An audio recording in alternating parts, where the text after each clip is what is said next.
The sun was setting as Tyrell drove his black luxury car through Pine Heights, the wealthiest neighborhood in the city. His custom-made suit felt comfortable against his skin as he headed home after a long day at his tech company headquarters. At 42, Tyrell had built his empire from nothing. Growing up in the poorest part of town, he'd worked day and night to earn his computer science degree, then launched a security software company that now protected data for half the Fortune 500 companies.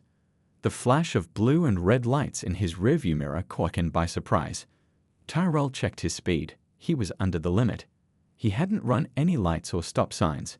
With a heavy sigh that came from experience, he pulled over to the curb, keeping his hands visible on the steering wheel as his father had taught him years ago.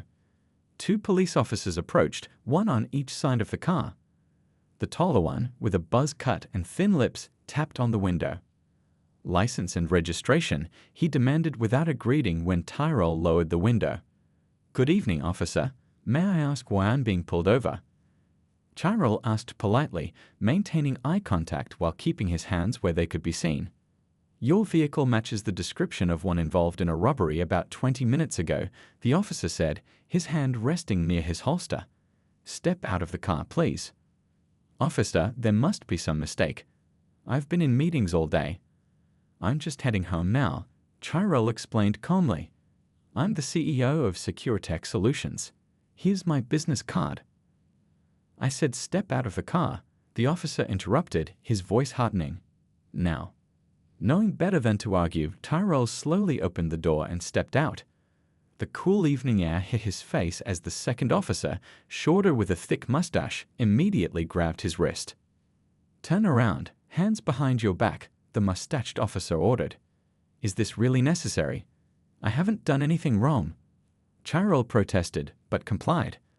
The cold metal of handcuffs clicked around his wrists as curious neighbors began to peek out their windows. "We've had reports of a black male in a luxury vehicle casing houses in this neighborhood," Buzzcut explained while his partner pushed Tyrell toward the sidewalk. "Sit down on the curb."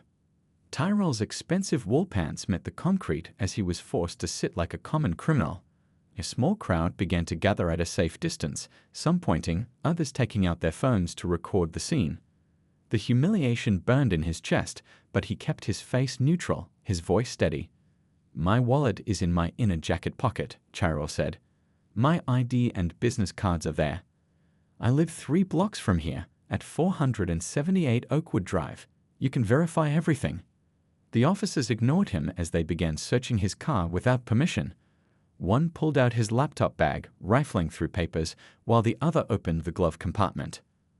A woman walking her dog slowed down, staring openly at the scene. She pulled out her phone and began recording. Tyrell recognized her. She worked for the local news station. "I'm just doing my job, ma'am," the mustached officer called out to her. "Move along." "I'm just doing mine," she replied, continuing to film. More cars slowed as they passed.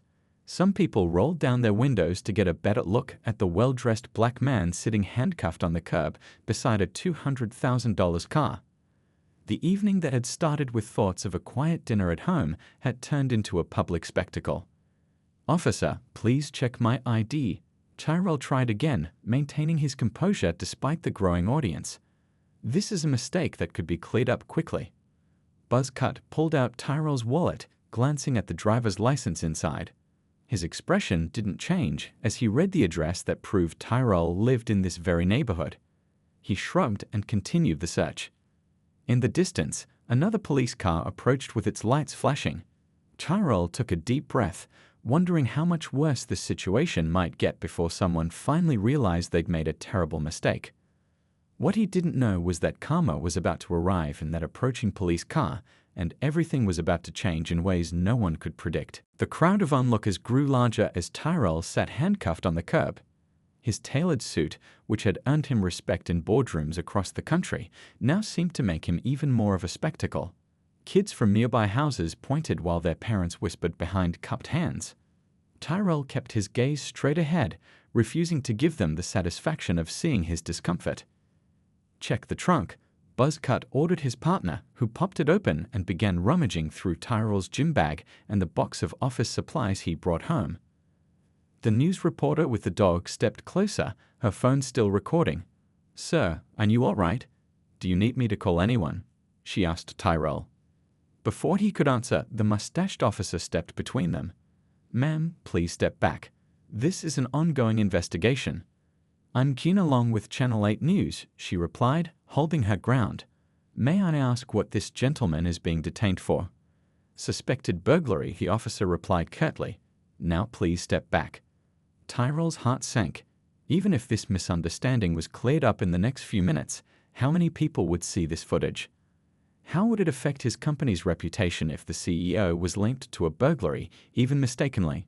He'd worked 20 years to build his name in the tech industry, and now it could all be damaged because he was a black man driving an expensive car in an upscale neighborhood, his own neighborhood. A teenage boy on a bicycle stopped to watch, his mouth hanging open. Tyrell recognized him as the kid who delivered newspapers on weekends. The boy had collected donations for his school band from Tyrell just last month. "Hey, that's Mr. T," the boy called out. "He lives in the big house on Oakwood." The officers ignored him, continuing their search of the car. The boy looked confused, then pedaled away quickly, hopefully to get help. The approaching police car finally pulled up behind the others. The door opened and a heavy-set officer with gray at his temples stepped out. He adjusted his hat and walked toward the scene with the confident stride of someone in charge. "What do we have here?" he asked the other officers. "Suspected burglar," Captain Buzzcup replied. "Vehicle matches the description from the Robinson break-in. Black male, black luxury sedan." The captain looked at Tyrell, then did a double take. His eyes widened with recognition, then narrowed with concern. "Did you check his ID?" the captain asked, his voice suddenly tight. "Yeah, says he lives around here, but you know how these stories go." The captain's face flushed. "That's Tyrell Washington." The name hung in the air for a moment. Buzzcup looked blank, but the mustached officer's face suddenly paled. "The Tyrell Washington? The guy who donated the new computer lab to the police department last month?" he asked, his voice barely above a whisper. The captain nodded grimly. "And the same Tyrell Washington who's on the mayor's economic advisory board and owns the largest cybersecurity firm in the state." He turned to Tyrell. "Mr. Washington, I am deeply sorry about this. Officers, remove those handcuffs immediately." The mustached officer fumbled with the keys, his hands suddenly clumsy as he unlocked the cuffs. Tyrell stood slowly, rubbing his wrists where the metal had dug into his skin. "Thank you, Captain," Tyrell said, his voice measured and calm despite the storm of emotions inside him. "I've been trying to explain to your officers that there's been a mistake." "A terrible mistake," the captain agreed, shooting a furious glance at the two officers. "One that will be addressed, I assure you." The reporter was still filming, capturing every word of the exchange. The crowd of neighbors had grown even larger, and whispers spread through them as they realized what had happened. "The person who committed the Robinson break-in was caught 10 minutes ago on the other side of town," the captain explained. "These officers should have received the update before detaining anyone else." Tyrell nodded, straightening his jacket. The whole situation had lasted less than 5 minutes, but he knew its impact would last much longer. As the captain continued apologizing, Tyrell's mind was already racing ahead, thinking not about revenge, but about what he could do to make sure this never happened to anyone else again. Little did the officers know, their mistake was about to become the catalyst for changes they never could have imagined. The captain's apologies continued as Tyrell brushed off his suit. The two officers who had handcuffed him stood awkwardly to the side, their faces a mix of embarrassment and worry. The crowd of neighbors had grown even larger, with some people recording the scene on their phones. "Mr. Washington, I can't begin to express how sorry the department is," the captain said, his voice loud enough for everyone to hear. "I personally attended your donation ceremony last month. Your generosity has already helped us upgrade our entire computer system." Tyrell nodded, maintaining his composure. "I understand mistakes happen, Captain, but I hope you also understand the bigger issue here." The reporter from Channel 8 moved closer, her camera still rolling. "Mr. Washington, Gina Long from Channel 8 News. Would you care to comment on what just happened?" Before Tyrell could respond, his phone rang. He glanced at the screen. It was the mayor. "Excuse me, I should take this," he said, stepping away from the crowd. "Hello, Mayor Thompson." "Tyrell, I just got a call saying you were handcuffed on the street. What on earth is going on?" News traveled fast in this town, especially when it involved someone like him. "It was a misunderstanding," Tyrell explained calmly. "The officers thought my car matched one used in a recent burglary." "This is outrageous," the mayor exclaimed. "I'm sending the police chief to your home right now. We need to address this immediately." "Actually," Tyrell said, an idea forming in his mind, "I'd prefer to meet at the station tomorrow morning. I think there's an opportunity here." After finishing the call, Tyrell returned to find the captain giving strict instructions to the two officers who looked increasingly uncomfortable. The crowd had started to disperse, but the damage was done. Dozens of people had witnessed his humiliation, and the news reporter was still there. "Mr. Washington," she said, approaching him again, "many of our viewers know you as a successful businessman and philanthropist. How does it feel to be treated like a criminal in your own neighborhood?" Tyrell took a deep breath. He could feel anger simmering beneath his calm exterior, but he knew his response would be broadcast across the city. His words mattered. "What happened today isn't just about me," he said carefully. "It's about a system that makes assumptions based on skin color. I have the resources to deal with this situation, but many others don't." The captain shifted nervously behind the reporter, clearly concerned about what Tyrell might say next. "Will you be filing a lawsuit against the police department?" the reporter pressed. The officers exchanged worry glances. A lawsuit from someone with Tyrell's resources could be devastating. "I don't believe punishment is always the best path to progress," Tyrell replied. "I'd rather focus on creating solutions." The captain looked relieved but still anxious. "Mr. Washington, your car is clear. You're free to go, of course. Again, I deeply apologize for this incident." As Tyrell moved toward his car, he noticed his elderly neighbor, Mrs. Chen, watching from her driveway. She had tears in her eyes. "I saw everything," she said quietly as he passed. "My grandson is a black doctor. He visits me every Sunday. I worry for him every time." Tyrell squeezed her hand gently. "This is why things need to change." Inside his car, Tyrell sat for a moment, collecting his thoughts. His hands were still shaking slightly from the adrenaline. On any other day, he might have pushed this incident aside and moved on. He had meetings to prepare for, contracts to review, a company to run. But something felt different this time. Maybe it was Mrs. Chen's tears, or maybe it was seeing the teenager who recognized him watching his hero sitting handcuffed on the curb. Whatever it was, Tyrell knew he couldn't just let this go. He started the engine and headed home, his mind racing with ideas. The police department's computer systems were now using his company's software thanks to his donation. They had invited him to speak at their community outreach program next month. He had the mayor's ear and the respect of many officers, including the captain who had recognized him today. For the first time, Tyrell saw how all these connections could become something powerful, not for revenge, but for real change.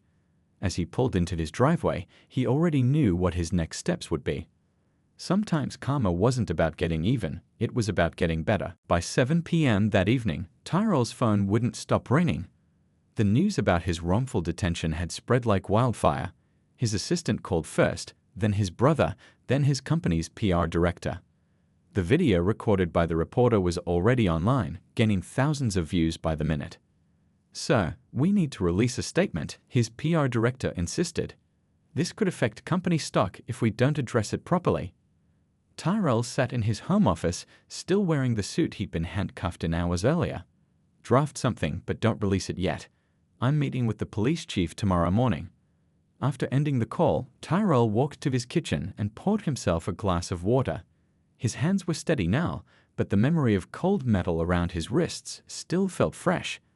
As he drank, he noticed a text message from an unknown number. "Mr. Washington, this is Officer Parker. I was one of the officers who detained you today. I can't stop thinking about what happened. I'm truly sorry." Tyrell stared at the message. The officer had clearly gone out of his way to find Tyrell's personal number. Instead of immediately responding, Tyrell saved the contact.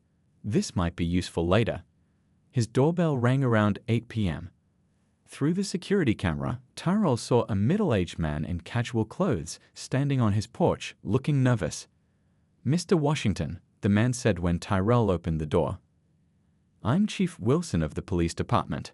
I apologize for coming unannounced, but after speaking with the mayor and reviewing what happened today, I felt this couldn't wait until tomorrow." Tyrell invited the chief inside. Unlike the officers from earlier, Chief Wilson looked Tyrell in the eye as he spoke, his discomfort visible but his words direct. "What happened to you today was wrong on multiple levels," the chief said, sitting stiffly on Tyrell's leather couch. "Those officers failed to follow protocol, made assumptions based on appearance, and ignored your attempts to identify yourself." "I appreciate your candor," Tyrell replied. "But I'm curious, would you be sitting in my living room if I weren't a wealthy donor to your department? Would you have come personally if I were just another black man wrongfully detained?" The chief's face flushed. "I'd like to say yes, but honestly, probably not. And that's part of the problem." He paused, then added, "The officers have been suspended pending investigation." "Suspending them solves nothing," Tyrell said firmly. "It's a reaction, not a solution." "What would you suggest?" the chief asked, looking genuinely curious. Tyrell leaned forward. "I've been thinking about that. Your department recently started using my company's security software. What if we expanded that partnership? Not just technology, but training." The chief's eyebrows rose. "Training? My company trains corporations on recognizing unconscious bias in hiring and customer service. The principles could be adapted for police work." "That's an interesting approach," the chief said slowly. "Instead of punishing those officers, what if they became part of the solution? What if they helped develop this program?" The conversation continued for over an hour. By the time the chief left, they had outlined the beginnings of what Tyrell was already calling the Community First Initiative. Alone again, Tyrell finally responded to Officer Parker's text. "I appreciate your apology. I'm meeting with Chief Wilson tomorrow at 9 a.m. I'd like you and your partner to be there." His phone rang almost immediately. "Mr. Washington, this is Parker. We of course will be there. Thank you for this chance." "It's not about chances," Tyrell replied. "It's about choices. We all have them, even when the system seems stacked against us." After hanging up, Tyrell walked to his bedroom window and looked out at the quiet, expensive neighborhood he called home. Somewhere out there, the teenager who had recognized him was probably telling his friends about what he'd seen. The reporter was likely editing her footage for the late news. The neighbors who had watched were discussing it over dinner. The incident had lasted less than 15 minutes, but its effects were rippling outward. Something had changed today, not just for Tyrell, but for everyone involved. And tomorrow would bring even bigger changes. The kind of karma that doesn't tear down, but builds up something better than what existed before. The police station buzzed with nervous energy when Tyrell walked through the doors the next morning. Conversations stopped mid-sentence. Officers who normally stood tall suddenly found paperwork that needed their immediate attention. The receptionist recognized him instantly. "Mr. Washington," she said, her voice higher than normal. "Chief Wilson is expecting you. I'll take you to the conference room." Tyrell followed her through the building, aware of the eyes watching him. The video of his detention had reached over 1 million views overnight. His phone had been flooded with messages from community leaders, other business owners, and even a few celebrities expressing their support. The conference room was already filled when he arrived.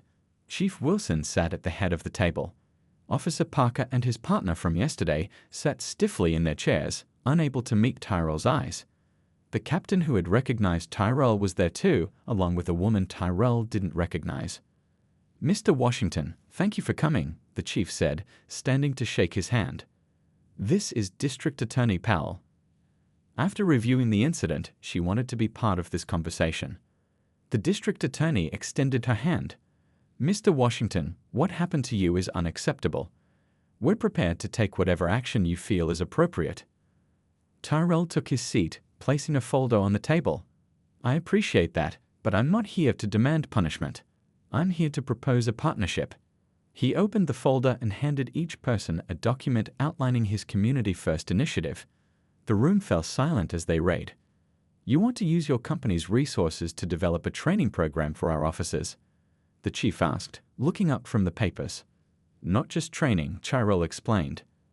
A complete overhaul of how officers interact with the community. New technology to ensure accountability, community involvement in police activities, and yes, training on recognizing and overcoming bias. Officer Parker spoke up, his voice quiet. Sir, why would you want to help us after what we did? Tyrell looked directly at him for the first time. Because punishing you doesn't solve the bigger problem. This isn't about you or me. It's about making sure this doesn't happen to someone else who might not have my resources or connections. The district attorney leaned forward. This is unusual, Mr. Washington.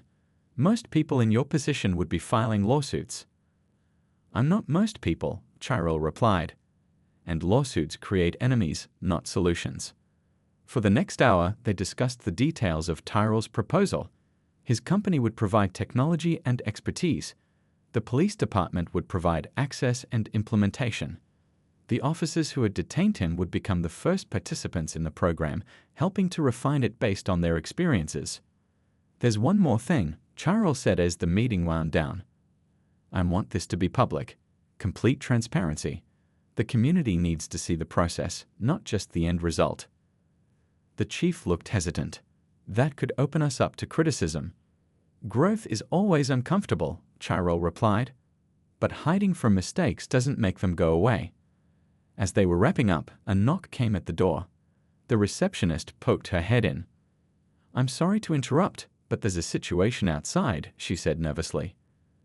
They'd followed her to the station's entrance.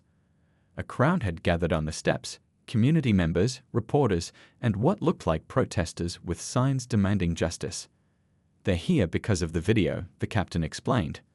Word got out that you were meeting with us today. Tyrell watched the crowd through the glass doors. Among them, he spotted Mrs. Chen, his elderly neighbor, holding a sign that read, Change starts today. Chief, Tyrell said, turning to the group behind him, I think it's time for your department to show that you're committed to doing things differently. The chief nodded slowly, understanding what Tyrell was suggesting. Officer Parker, Officer Reynolds, you'll join us. Together, they stepped outside to face the crowd. The shouting quieted as Tyrell approached the microphones that had been set up. Yesterday, I experienced something that too many people in our community have faced, Tyrell began. Today, I'm here to tell you that experience is going to create change.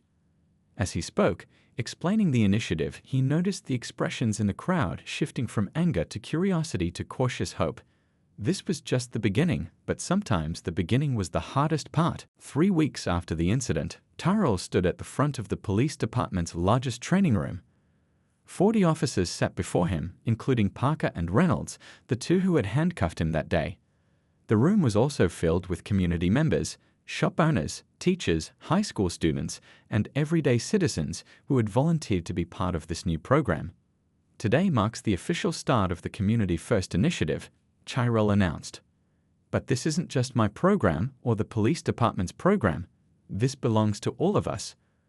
The local news channels were filming from the back of the room. What had started as a story about injustice had transformed into something unexpected, a story about a different kind of karma, where bad actions led not to punishment but to progress. Our first exercise today is simple but powerful, Tyrell continued. Police officers will pair with community members. You'll share your experiences, fears, and hopes. You'll listen more than you speak. The room buzzed with nervous energy as people found their partners. Officer Parker was paired with a young black teacher who worked at the local high school. Officer Reynolds sat across from an elderly man who walked with a cane. Chief Wilson partnered with Mrs. Chen, Tyrell's neighbor who had been at the protest. Tyrell moved through the room, listening to snippets of conversation. Some were awkward, others emotional. A teenager was explaining to a veteran officer what it felt like to be followed around stores by security guards. An officer was describing the fear he felt each time he pulled someone over, never knowing if they might have a weapon. During a break, the reporter who had filmed Tyrell's detention approached him. This is remarkable, she said. When I filmed you sitting handcuffed on that curb, I never imagined this would be the outcome. Most people would have sued the department and walked away. Tyrell watched as Officer Parker helped his partner, the young teacher, refill her coffee cup. Lawsuits might win money, but they rarely change hearts. This might. After lunch, Tyrell unveiled the technology portion of the initiative. His company had developed new software that would help track police interactions and identify patterns of potential bias before they became problems. "This isn't about catching bad officers," Tyrell explained. "It's about giving good officers the tools to be better." The chief stepped forward. "And I'm announcing today that we're changing our hiring practices. Community members will now sit on interview panels for new officers. Additionally, we'll be requiring that all officers complete cultural awareness training before they can patrol alone." A hand raised from the back of the room. It was a man Tyrell recognized from local business meetings, the owner of several grocery stores in lower-income neighborhoods. "This all sounds great," the man said, "but how will we know if it's working? Words are easy. Change is hard." Tyrell nodded. "That's why we've established clear metrics and complete transparency. Every 3 months, we'll publish a report showing stops by demographic, complaints filed, and commendations received. The data will tell us if we're improving." As the day wound down, Tyrell found himself standing next to Officers Parker and Reynolds.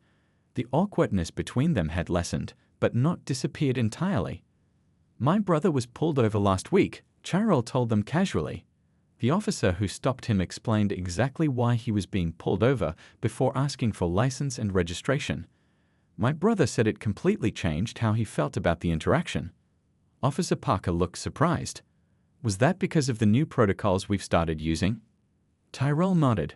Small changes can make big differences. As people began filing out, the teenage newspaper delivery boy who had recognized Tyrell during his detention approached shyly. He was wearing a Community First t-shirt. "Mr. Washington, I joined the Youth Advisory Committee you set up. I want to help make things better too." Tyrell smiled, placing a hand on the boy's shoulder. That's how real change happens, one person at a time, deciding to be part of the solution. As Tyrell drove home that evening, he thought about how differently things might have turned out if he responded with anger instead of action. Sometimes the best revenge wasn't revenge at all. It was building something better from the ashes of injustice. 6 months later, Tyrell stood on the stage of the city's convention center, looking out at a crowd of over 500 people. Behind him sat the mayor, the police chief, Officers Parker and Reynolds, and representatives from police departments from 5 neighboring cities. "When I was handcuffed on the sidewalk 6 months ago, I never imagined I'd be standing here today," Tyrell began.